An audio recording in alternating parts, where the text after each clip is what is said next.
Good morning, good afternoon, or good evening, depending on where you are joining us from.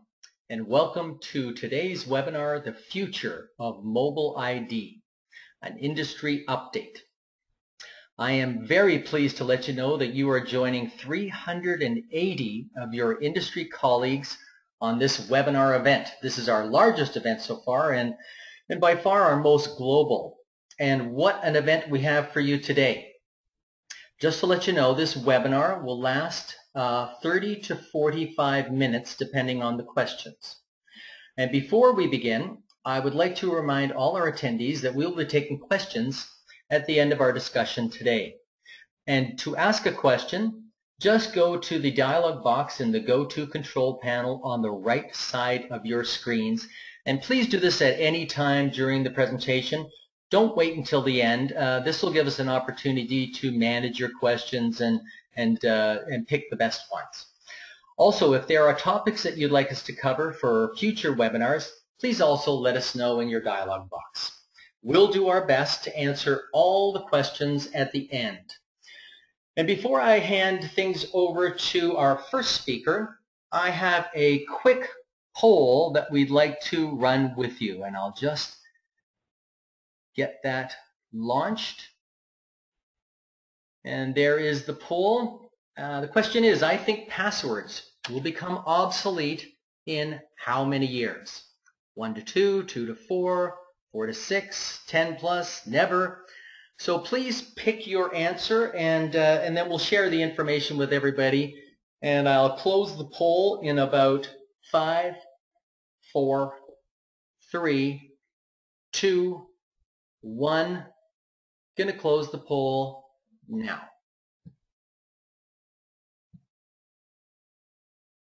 And let's take a look at the information. Wow.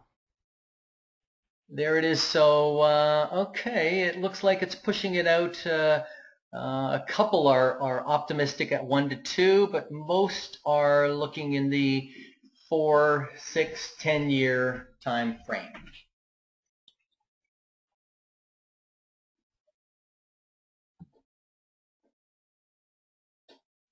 Okay, so now to move on.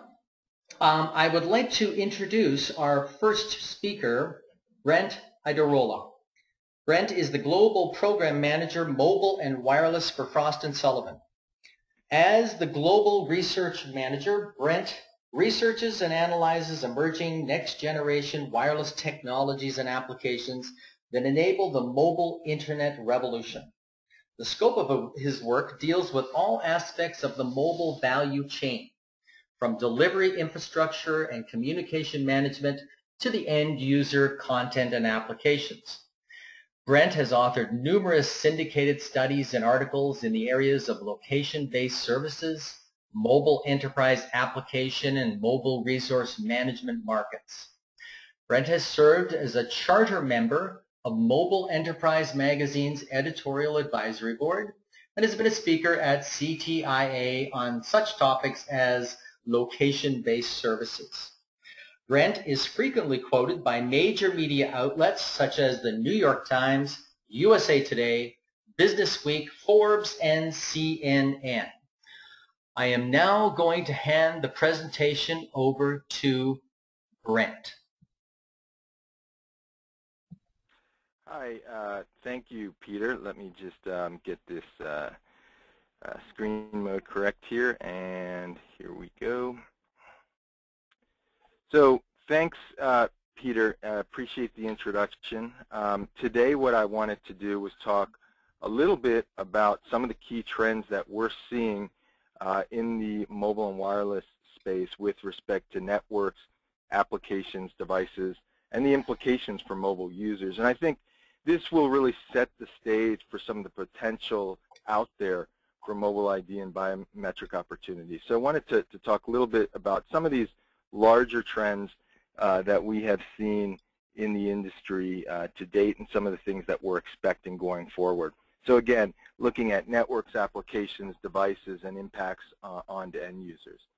One of the first charts I've put up here is the next major technology cycle, the mobile internet.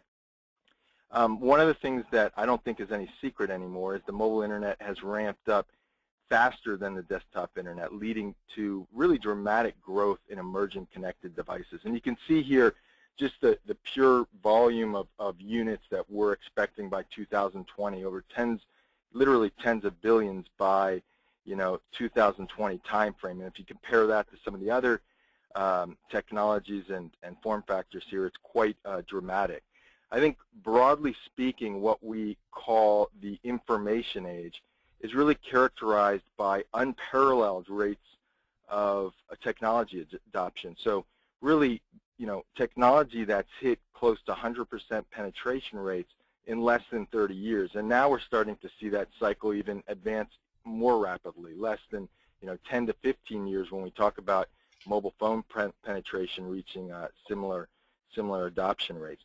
So the next revolution we see, we believe, is underway, and this is what is known as the Internet of Things. So characterized by M2M, characterized by intelligent to intelligent nodes communicating, and it's not necessarily just a human to human type of interaction. It's obviously machines playing a bigger role. So all of the information age creations we have seen are definitely dramatically faster than anything we've ever seen before. If you compare this to the industrial age, just as an example, when you talked about technology such as the television, the telephone, the automobile, the radio, electricity, all of these took a generation or two before the market began to develop. And we're living today in a world of staggering fast-paced innovation. But consumers don't always realize that it really hasn't always been this way. So I think this is something that is important just to set the stage here. Now, when we talk about the M2M and hyperconnectivity and billions of connected devices in 2020, what are some of the device categories and form factors that we can expect to be connected in 2020? Verizon's former CEO has stated there will be no limit to the number of connections as part of the mobile grid. Everything has the potential to be connected. Call it a 100% ceiling. So from connected vehicles to consumer electronics to home appliances to medical devices to industry machinery, everything is really fair game now. If you really look, start to look at what's occurring now as far as mobile connections, we took a snapshot here of U.S. mobile operators connections, and this is installed base connections, and you can sort of see where we are in 2012 and where we're moving towards 2017. We actually show the share for the category next to this. We're obviously at 100% mobile penetration today in the U.S., but some might even say, hey, well, 100% market saturation means we're nearing, saturation. 100% penetration means we're nearing saturation. But if you talk to the Qualcomms of the world, the Ericssons, the Verizons, the AT&Ts, they will tell you that penetration rates could approach 300 to 400% in the next 10 to 15 years. Obviously, mobile penetration is simply total mobile connections over population. So what will drive this is clearly going to be M2M. And you can also see this, these laptops, tablets, and other emerging categories coming into play here. Obviously, the feature phone percentage declines quite dramatically, and smartphones see dramatic uptake. And again, just to dig in a little bit deeper to the smartphone numbers here versus feature phones, if you're looking exclusively at phones here, what we have seen is that globally, market share for smartphones, if you looked at it today, would be about 35% of total mobile phones. That's dramatically increasing to 83% globally, and in the U.S. over 90%. And the operators are extremely excited about this opportunity because we see, clearly we see trends for higher levels of mobile data consumption once a user makes that shift from the feature phone to the smartphone. So one thing I really wanted to focus on, that leads us to some of the innovation that comes along with this. We've seen this, what we call the iPhone effect, but it could definitely be applied with Android devices as well. But the iPhone effect basically is the concept that, you know, with each new iPhone introduction, you know, adoption and acceleration of new innovation increases.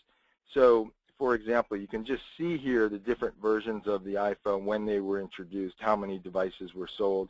And the App Store plays a key role in this whole innovation cycle, because with each new hardware feature, you know, whether it's GPS or NFC on the radar now, comes a new wave of sophisticated and innovative applications. So every time, you know, that new iPhone or new Android device comes out, obviously it has some new features in there, and this whole wave of application developers gets into the mix. And obviously that's one of the reasons we're seeing such impressive technology innovation cycles. An example would just be, you know, 10 years ago, for example, if you told people, let's move back to say 2001, 2002, that by 2012, literally every mobile phone manufactured would have a GPS receiver or location-based services capabilities, they would probably think you were crazy back there in 2001 or 2002. But that's really our reality today. And what we've seen now is a wave of sophisticated commercial LBS applications. I mean, who doesn't use some type of mapping application or navigation app on their phone today? And they just, you know, take that for granted. But, you know, 10 years ago, that was a very revolutionary concept. And I think we'll start to see a lot more of that with other hardware features that are increasingly being introduced, you know, into the mix here. A couple technologies worth mentioning, and that we'll touch on very briefly here, that we think will be big, will be mobile payments, augmented reality, context awareness. And many of these have a biometric or mobile ID angle or play, so I wanted to again set the stage a bit by introducing some of these concepts that we think may emerge as big opportunities. As far as mobile devices replacing credit cards, now we don't think that's going to necessarily occur overnight, but if you look towards 2020, you know, that's something that where we believe mobile payments will ultimately outpace credit cards in total transactions. So, you know, I think it's fair to say that there are generally three things any of us always grab when we leave our house: our wallet, our keys, and our mobile phone. In 2020, I think there's going to be a new scenario there, and potentially even sooner, but I think it will really only be one of those items, and I doubt it will be your keys or your wallet. So we believe using your mobile phone for purchases will become the norm. Near-field communications, or NFC, has been talked about. Whether it's NFC or other similar technologies supporting mobile payments, we think that will really be a key factor when we start looking at future growth opportunities. Well, one more thing I would just mention before I jump into our augmented reality on that is, as we move to this concept of advanced mobile payments, we also see the opportunity for enhanced security as well. So, you know, biometric security concepts, remote data swipe, device tracking, data backup, cloud storage as a service, mobile device management, all become must-haves in an environment where, you know, mobile payments become more predominant throughout the mobile consumer base. Now, as far as augmented reality,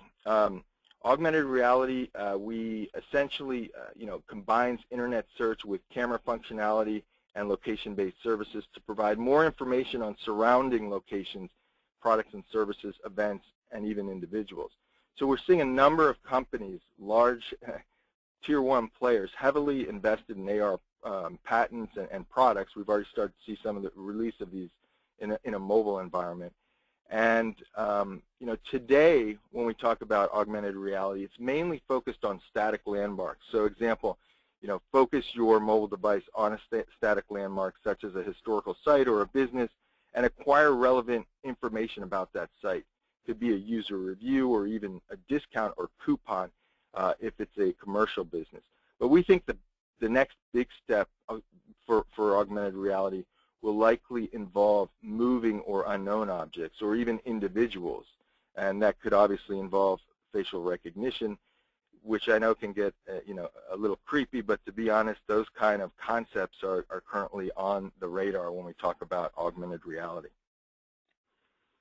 I think another area I just wanted to highlight is location-based services, and the theme of really LBS converging with advertising and real-time customer analytics.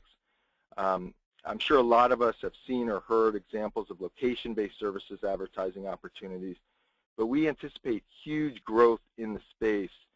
And obviously the concept is quite simple, and we're already starting to see some of this. Location-relevant commercial discounts or coupons sent to smartphones using location-based SMS or MMS, which can be, redeemed with merchants. Again, that's where the proximity payments come into play, an opportunity there. And what we've seen is that the propensity to redeem a coupon in a mobile environment has proven to be much greater than in a, in a static or PC or print environment. So the opportunity for LBS in mobile and adding in M coupons and real-time customer analytics, we think is a very attractive growth opportunity going forward. So this brings us to sort of the, the next phase here. Obviously, as I've mentioned and outlined here, never before in history has innovation offered promise of so much to so many in so short amount of time. And so the question comes, well, what could phones look like in 2020, and will we even call them phones? Because obviously the mobile data consumption elements and applications are obviously using a lot more of our time than the actual voice component. But when we talk about looking at phones in 2020 and just moving more into the future, what we might expect, I think holographic keyboards and imaging, gesture-based UIs, bendable LED screens, wearable mobile electronics will all be big. And I think, some other areas I'd like to mention before I wrap up here would just be, gesture recognition I think is going to be big. We've talked actually about some of those opportunities, but when you look at even some of the new devices, I know the Galaxy S4 recently was released. It, for example, has eye recognition, which basically allows you, if you're, for example, viewing a video and you look away, it will auto-pause a video based on that eye recognition feature. So you're starting to see a lot more with these gesture-based UIs and elements that are very attractive to consumers. The one last thing I would mention here would just be on context awareness devices. I think this is going to be a huge area. If you really think about it, the reality is that no one really knows more about you than your device. So devices, and I'll explain this, but devices have clearly become more intelligent, and sophisticated mobile analytics, as I mentioned earlier, are becoming more of a component of what we're doing on our devices. So if you talk about context awareness, there's human factors, related to the information on the user. What does your device know about the user? What does it know about your habits, of your behaviors, of your patterns, even your emotional state, which is again a little bit scary. It knows, what does it know about your social environment? Who do you communicate with? How often? Where are they? Where are you? Basically, the device is going to have a lot of information on social interactions. And then your tasks. What type of activities, what type of content are you accessing? How often are you engaged in these tasks? What applications are being used? All of these are the human factors that a device has knowledge into. And then finally, the physical environment. So it also will have knowledge into your location. Are you static? Are you moving? Are you in vehicle? What's the physical condition of your surroundings? These type of factors are also part of what a device has intelligence. Your mobile device will have intelligence on. So the concept then is that the device will attempt to make assumptions about users' current situations and initiate or terminate services or features accordingly. So again, the concept really, no one knows more about you than your device, I think is something to really think about. And when you start looking about context-aware applications and concepts, it's going to be a huge area to see growth over years to come. So let me now actually turn it back over to Peter, and again, I believe he will be handing it over to Maxine to talk a little bit more about some of the details specific to the opportunities in biometrics given this landscape. Well, thanks very much, Brent. I really like that last slide that you were talking about with the wearable activities, and it's just fantastic what's going on in that particular area. I would now like to introduce our second speaker, Maxine Most. I've known Maxine well for about the last 10 years, and she is known for providing original, thought-provoking, accurate, and reliable industry analysis. Max is the principal and founder of Acuity Market Intelligence, has more than 20 years experience in international emerging technology market development. Maxine founded Acuity, a strategic research and analysis consultancy to provide candid, hype-free insight exposing bottom-line issues that drive and shape emerging markets.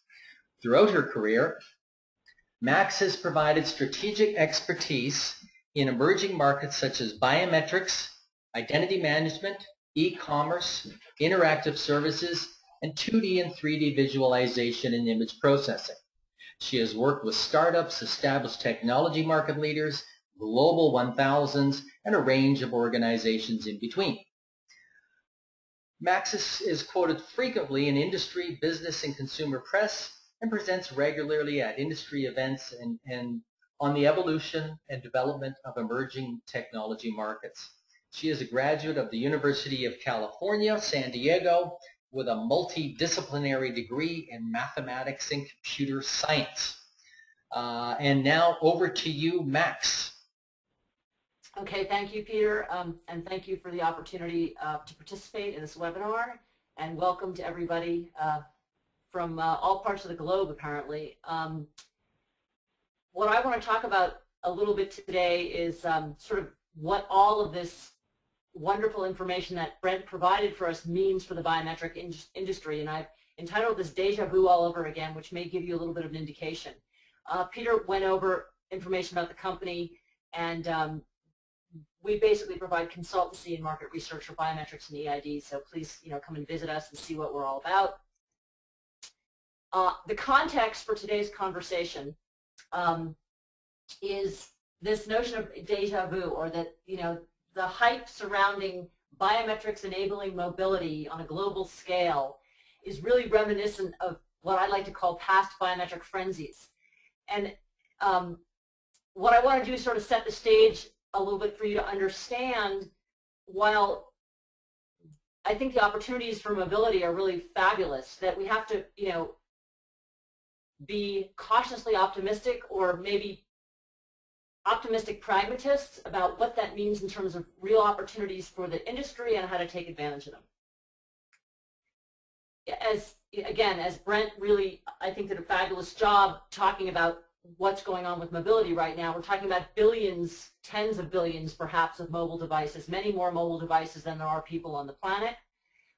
The domination of smartphones, this concept of sort of an untethered future where the internet is everywhere, and it changes our experience, because I think, we sort of, the notion of the internet as an independent thing kind of disappears, and it sort of ends up sort of being the background noise to our life, which I think is a very different experience of connectivity.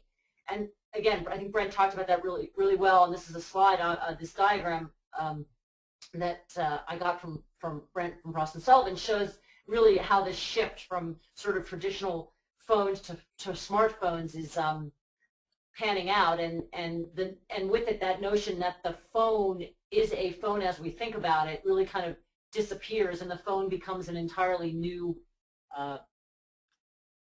component of our lives in a way. So what I think is important here is this concept of biometric deja vu, because it's easy to get carried away with the size and the the associated opportunity that people start considering. And so I developed something called the biometric hysteria timeline, which is a little bit tongue-in-cheek. But I think it's important to remember that we as an industry have gone through this before. In the 90s, everyone was jumping up and down and said enterprise security was going to be the killer app.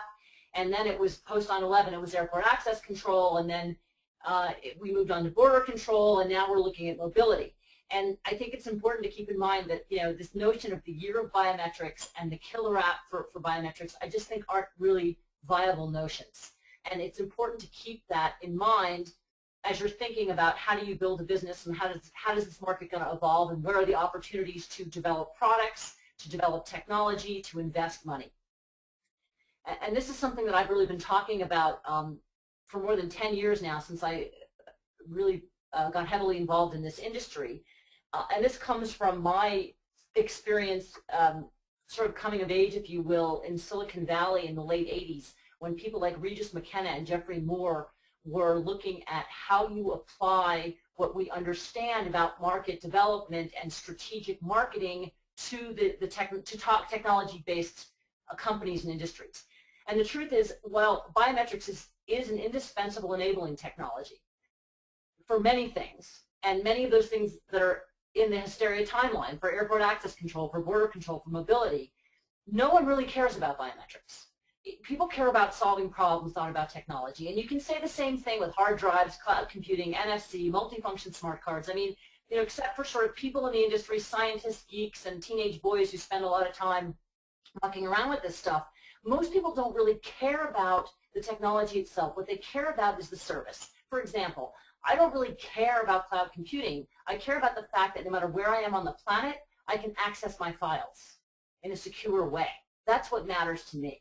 You know, I don't care about all this cool technology that really is in my phone. What I care about is when I first saw an iPhone, and I had smartphones before that I thought were useless because I never accessed any of the applications on them because it was just too hard to do. What I cared about was when I picked up an iPhone, all of a sudden, because of the way it had been designed, because of the human factors, I was able to access all this capability that previously I just ignored because it was too hard to use. So I think it's really important to keep this in mind and then ask the question, so what does that mean when we're talking about mobility and biometrics? How does that translate? So I want to take a step back quickly and just say, okay, let's take a look at what's happened historically. You know, Acuity Market Intelligence is in the business of making predictions. When you're market research, you do forecasts, and forecasts are basically predictions, and that puts me somewhere on the level between, you know, I think financial analysts and people that gaze into crystal balls. You know, but if you look back historically, the kind of things that have been leading up to this primacy, if you will, of biometrics and mobility, initially we talked about, you know, way back in 2001, Acuity was talking about the inevitability of biometrics. And even though it was, you know, sort of emerging and there was a lot of pushback in terms of privacy issues and security issues and on and on, to me, when I looked at this market, what I saw was we're going to get to a place where biometrics are just going to be inevitable because there is going to be no other way to secure our world that is moving, you know, towards internet-based systems and platforms. And then in 2005, we talked about this concept of bridging the human-machine identity gap. And Brent talked about this notion of machine-machine communication. If you look at the bottom of the slide, when I think about sort of what Brent was talking about from the mobile provider, from the mobile platform and technology standpoint, you're talking about a network, machine-centric world where machines are communicating to each other. And I think what we're moving towards is an identity or person-centric world where it's not about machines talking to machines or even people talking to people. It's about this bridging this human-machine identity gap so that you can understand identity relative to a machine, in this case primarily a mobile device that we're carrying around. And this was something that evolved in 2007. Acuity started talking about this notion of a personal authentication device, and quite frankly it was because I got my iPhone and I looked at an iPhone. I was actually on a plane flying to London, and I saw someone had an iPhone, and I looked at this thing for 2 seconds, and I said, you know, I have to have one of those. And when I saw that, immediately what I saw was this is going to be our authentication device. This is going to be the thing that we carry around. And as Brent said, you know, you walk out of the house now with your keys, your phone, and your credit card. And I completely concur with him that eventually what you're going to walk out the house with is your phone, if we even call it a phone by then, who knows. And this also, over time, evolved into this person-centric notion. About 2010, we started using these models and this language about person-centric identity, as opposed to, you know, kind of like a database or technology or network-centric identity. That the interactions that you have with the world are based on the individual, and we have to manage all of those interactions, all of those transactions, all of the information requests around a single identity. It's the concept of moving sort of from a fortress-based sense of security where, you know, we put walls around things, firewalls, if you will, to saying you can't really secure the network anymore. You have to make sure that what you're doing is securing transactions based on who has permission to perform a specific activity. And then this is the final one is kind of interesting, which is sort of the jury is still out, if you will. I was involved with on a panel with Peter in 2011 at a conference, and we were actually talking about mobility and biometrics then. And I didn't have this in my slide deck, but as I was talking and some people raised some questions in the audience, what came up for me is, you know, I said, if anybody's going to solve this sort of interface issue for biometrics with consumers, it's going to be Apple, because that's what Apple does. Apple introduces technology that fundamentally is focused on how human beings interact with machines, if you will, with computers, with technology, and facilitates that happening in a way that is just painless. And so, you know, obviously, you know, this Apple's acquisition of Authentic garnered a lot of interest, and, you know, some people say it's just, well, maybe they're trying to prevent Fujitsu from getting technology.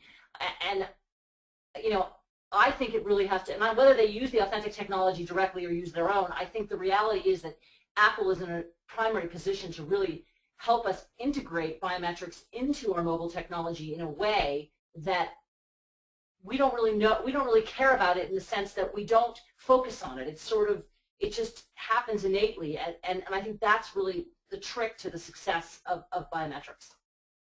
So now, okay, where are we going with biometrics and mobility? And I say the future is now, because I think we have to understand that in order to achieve a future vision, you have to focus on where you are now and how you're going to get to where you're going. And I fundamentally believe that biometrics is indispensable to mobile, even though on some level nobody really cares about the biometrics. If they're working properly, we won't think about biometrics any more than we think about the hard drive inside of our computer. As I mentioned, this notion of, or consistent expectation of, the primacy of mobile authentication, I think is sort of universally accepted right now. Everyone gets we're going to an untethered world. Everyone understands that mobile identity and associated person-centric systems are going to be proliferating.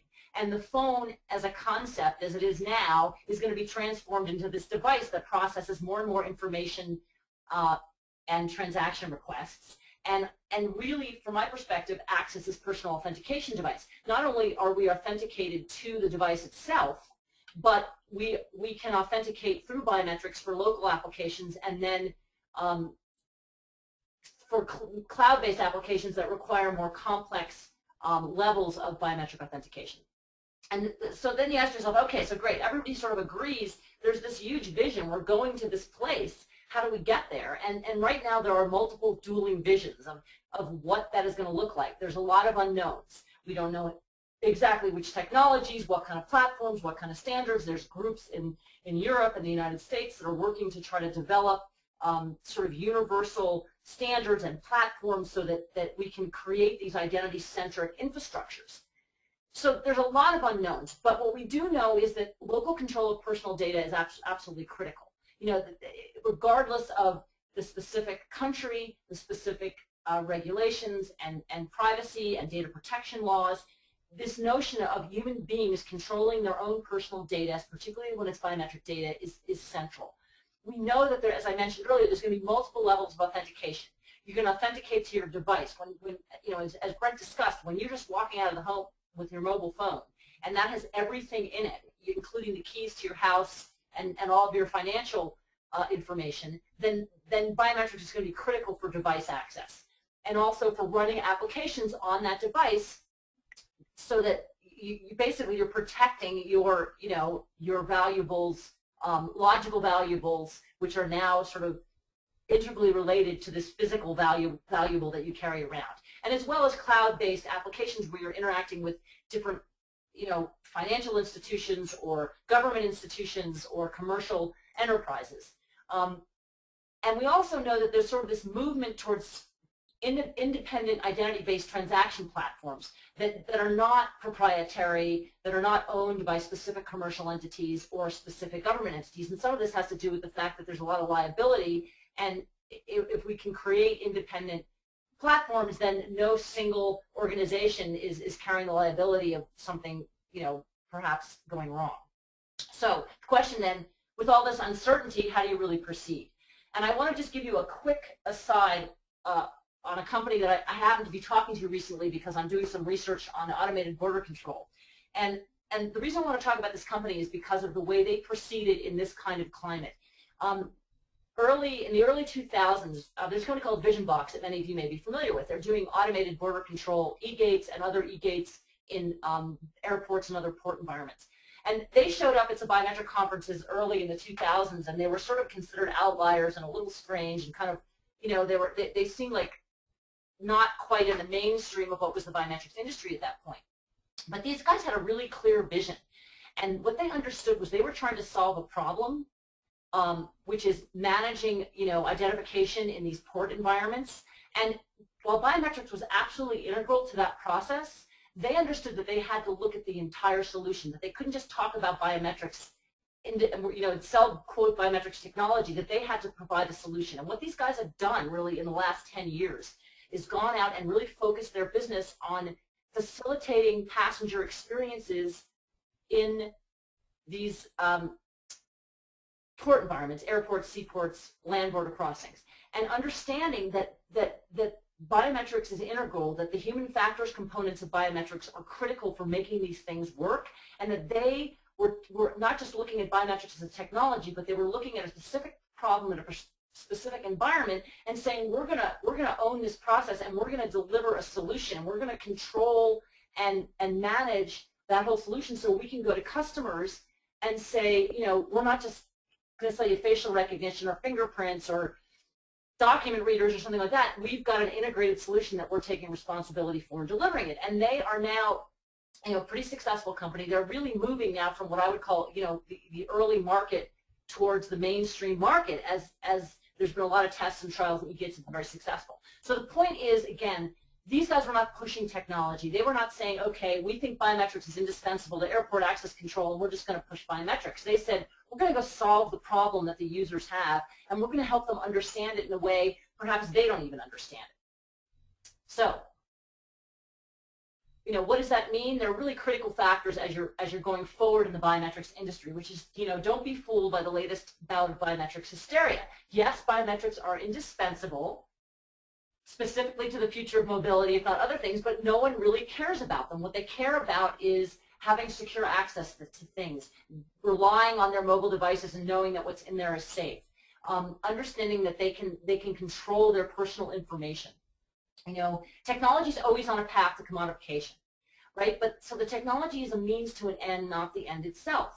You have to focus on solving customer and end user problems as they perceive it. And oftentimes that means there's a lot of education that goes on, because you have to start from their perspective and then help them understand how things, how this technology in the context of a solution is actually going to work. Securing the identity, not the network. And then also, something I think that VisionBox has done pretty well, which is to champion a vision to build the market. People thought, again, if you go back to the early 2000s, people kind of, thought, who are these guys and what are they doing? They're kind of out there. And yet they had a clear vision, and they have continued to refine that vision and position themselves very successfully in the market. And then this notion of seeing and building the whole solution, that relates to the vision, is really saying to the marketplace, to the customers, to the end users, is we understand your problem, and we're going to help you solve that problem. So that's what I have for today. Thanks so much. We'll turn it back over to Peter, I guess, for some questions. Max, thank you so much. That was fascinating. As always, very interesting to hear your take on what's happening in the marketplace. So thank you very much for that. And now we have a lot of questions that have come through. So why don't we start in on some of the questions. The first question, actually, there were a lot of questions saying, how do we get this information? Can we get copies of the slides? Yes, all this information will be available on Find Biometrics. We have recorded this for you, and you'll be sent the information about how to access that. So the first question, how will Apple's purchase of Authentic affect the industry, and what do you think their plan really is? And I'll throw this open to both of you for your comments, please. Peter, this is Brent. So I think that's a great question. I think one of the ways I look at it, if you look at sort of the pattern of acquisitions and patents that Apple has acquired over the last 2 to 3 years, you see obviously the NFC patents, you see the acquisition of Authentic for biometrics component, then you see they've done a lot with respect to mobile advertising and made a commitment there. And then another interesting one is indoor location. And I just wanted to mention those 4 pieces, NFC, mobile advertising, biometrics, and indoor location, because I think that brings together a potential scenario similar to what I was outlining in some of the slides that I introduced. The concept of essentially leveraging location-based services, and a lot of those transactions occur in indoor environments. So you have to remember indoor location isn't as accurate as these days as it should be because of some of the limitations with GPS. So an indoor location company provides a good opportunity there. But if you look at LBS plus advertising, the ability to serve up coupons, and then what Apple already has in place, the passbook, so a digital wallet, but then bring in the biometric component for authentication, and then NFC for purchases.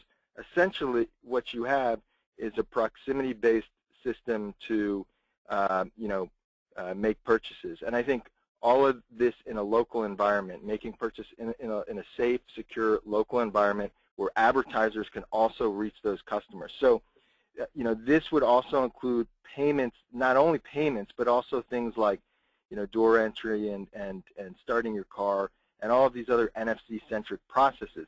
So that question I asked earlier on, about the 3 things any of us always grabs when, they leave their house. I think if the scenario I just outlined materializes, putting together these different pieces of the puzzle that Apple's acquired and been focused on, I think then that iPhone user is grabbing 1 device, not 3 when he leaves his home. So that's one of the ways I think, that's one scenario I could see here with respect to how the Authenticate acquisition can come into play in this type of ecosystem.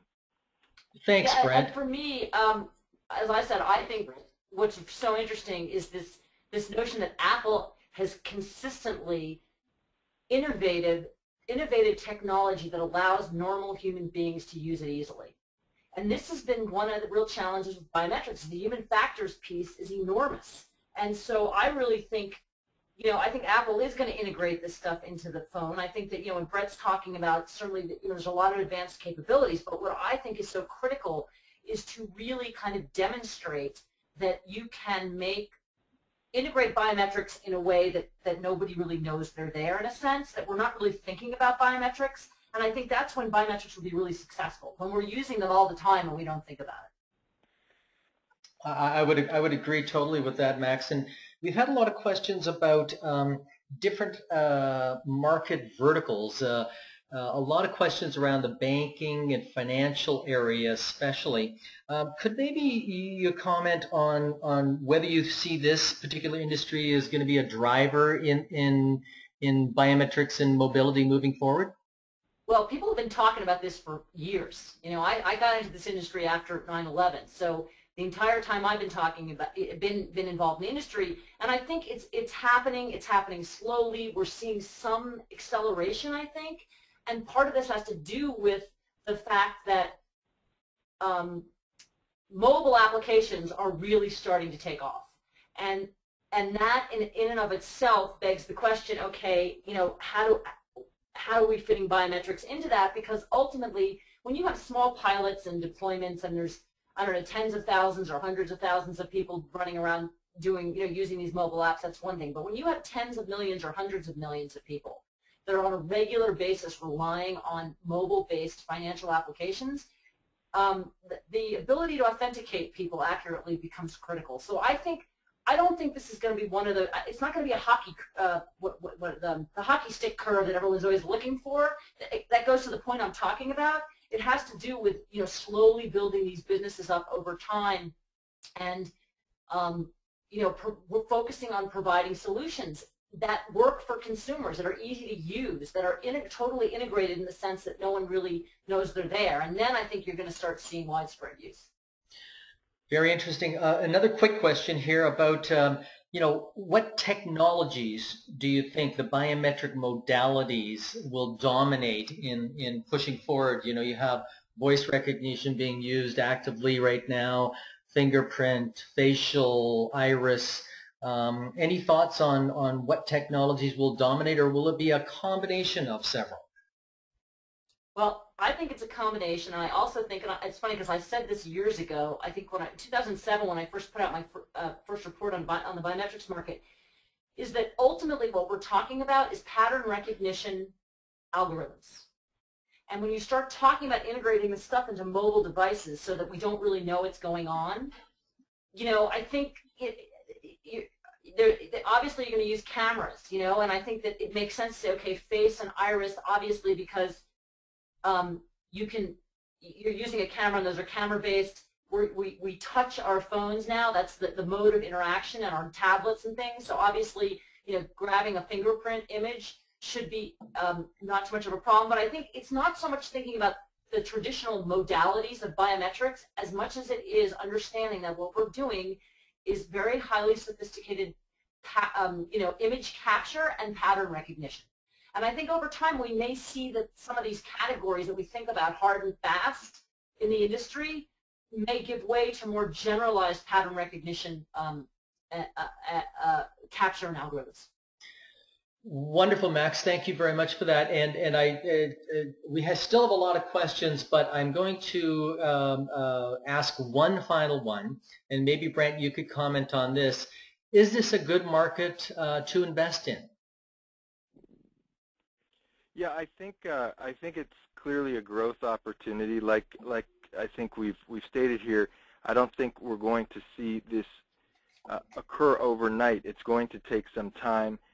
It involves not just, you know, putting out a great technology. It involves fitting that into the appropriate business model where that, you know, this technology can be effectively monetized. So I do think it is an enormous growth opportunity. I think, you know, the Apple scenario is a great one to look at, because it's just going to take a first mover in this space, in the mobile environment, to come out, really show the benefits here, and then I think you'll see a cascading effect throughout the industry. And there's a number of you know, tier 1 players already you know, involved in terms of acquiring the appropriate parts to make this happen. But I do think we will ultimately see one of them emerge as a first mover here, and again see that cascading effect throughout the industry. Brent, Maxine, thank you so much for your excellent presentations. I also want to thank our sponsors, Saja Morpho, NEC, 3M Cogent, and Agnitio for their continued support. Well done, and especially you, our 380 registrants who will be shaping this future of mobile ID. Again, the webinar has been recorded and will be available at findbiometrics.com. Thank you all for attending. Have a wonderful day. Thanks.